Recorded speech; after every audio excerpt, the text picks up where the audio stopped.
Hey everyone, welcome back to my channel. इस video में हम लोग पढ़ेंगे इंटरफेस के बारे में, एम फेज, ये दोनों फेज के बारे में पढ़ेंगे जो कि 11th क्लास के cell cycle and cell division वाले चैप्टर में दिया हुआ है। ये मतलब it is like a short notes.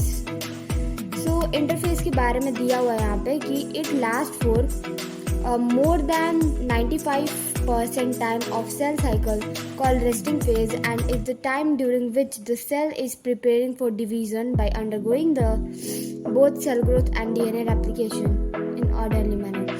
उसके बाद आता है G1 phase. So G1 phase में cell growth होता है लेकिन DNA replication नहीं होता है।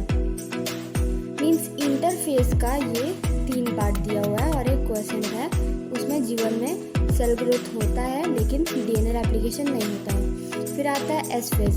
एस फेज में डीएनए रेप्लिकेशन होता है और amount of DNA doubles but number of chromosome remain same. And then आता है G2 फेज जिसमें कि protein are synthesised in preparation for mitosis while cell growth continues.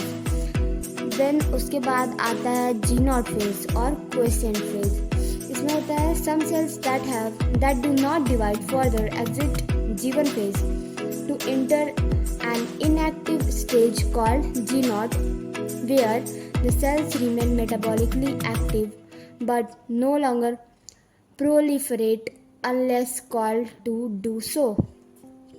Then उसके बाद हमारा आता है M phase. M phase is the most dramatic period of the cell cycle and उसका पार्ट है प्रोफेज, मेटाफेज, एनाफेज और टीलोफेज। और karyokinesis में न्यूक्लियर डिवीजन होता है जिसमें कि ये सब में होता है, ये सब उसके पार्ट हो गए। और फिर लास्ट में आता है साइटोकाइनेसिस। सो इसमें दिया हुआ है prophase. Chromosomal material condenses to form compact mitotic chromosomes. Compact mitotic chromosomes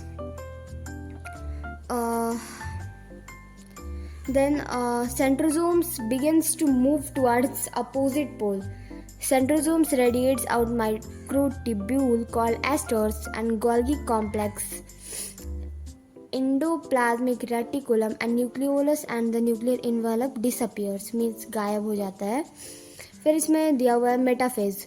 metaphase में होता है कि spindle fibre attach to kinetochores of chromosomes and metaphasic plate is formed. And then आता है anaphase. Centromere splits and chromatids separates.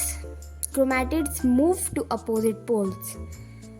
And the last phase is telophase, जिसमें कि होता है chromosomes cluster at opposite spindle poles and their identity lost, means जो chromatid ये सब होता है वो दिखाई नहीं देता clearly as a discrete elements. Then nuclear envelopes develops, means जो पहले गायब हुआ था प्रोफेज में वो टीलोफेज में आ जाता है। Around the chromosomes clusters at each point forming 2 dotted nuclei and nucleolus, Golgi complex and ER reform. Then last में होता है साइटोकाइनेसिस और cell division. Cell plate is formed in case of plants and cell furrow in case of animal. Thanks.